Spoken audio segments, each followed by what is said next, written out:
इन दिनों में मैंने एक कहानी सुनी, मैं आपको भी सुनाती हूँ। एक व्यक्ति के पास बहुत ही सुंदर घर था।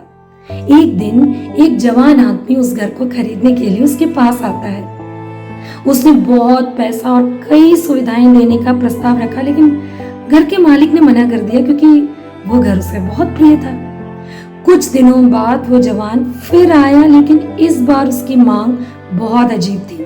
उसने कहा, मुझे आपका पूरा घर नहीं चाहिए, क्या आप मुझे केवल आपके ड्राइंग रूम के दीवार में लगी एक कील बेच सकते हैं? घर का मालिक हैरान हो गया। उसे लगा कि एक छोटी सी कील से क्या नुकसान हो सकता है, इसीलिए उसने वह कील बेच दी।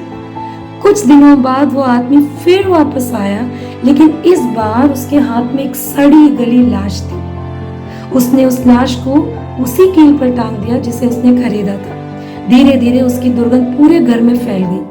मक्खियां, बदबू और बीमारियां इतनी बढ़ गई कि उस घर में रहना असंभव हो गया। आखिरकार उस घर के मालिक को अपना प्रिय घर छोड़कर जाना पड़ा। प्रियो, ये एक कहानी है, पर हम जिस एक बहाने को सही ठहराते हैं, जिस एक नफरत को छोड़ने के लिए तैयार नहीं होते, या जिस एक पाप को ये कहकर स्वीकार कर लेते हैं कि बस एक बार ही तो है, वह उसी कील की तरह है। धीरे धीरे वह हमारे पूरे जीवन पर कब्जा कर लेता है और हमें अंदर से नष्ट कर देता है। पहला पत्रस 5:8 में लिखा है, सचेत और जागते रहो, क्योंकि तुम्हारा विरोधी शैतान गरजते हुए सिंह के समान इस खोज में रहता है कि किससे फाड़ खाए।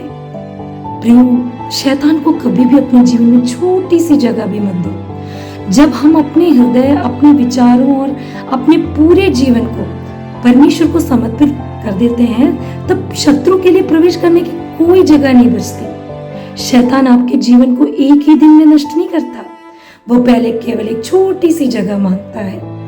एक गलत विचार, एक क्षमा न करने वाला मन, या एक ऐसा पाप जिसे हम सही ठहराने लगते हैं। जब हम उसे वह छोटी सी जगह दे देते हैं, तो वह धीरे धीरे हमारे हृदय और आत्मिक जीवन पर अधिकार कर लेता है। इसीलिए अपने हृदय का हर द्वार परमेश्वर के लिए खोल दीजिए, लेकिन शैतान को एक कील जितनी जगह भी मत दीजिए। शैतान को दी गई एक छोटी सी जगह उसके लिए एक बड़ा दरवाजा खोल देने के समान है।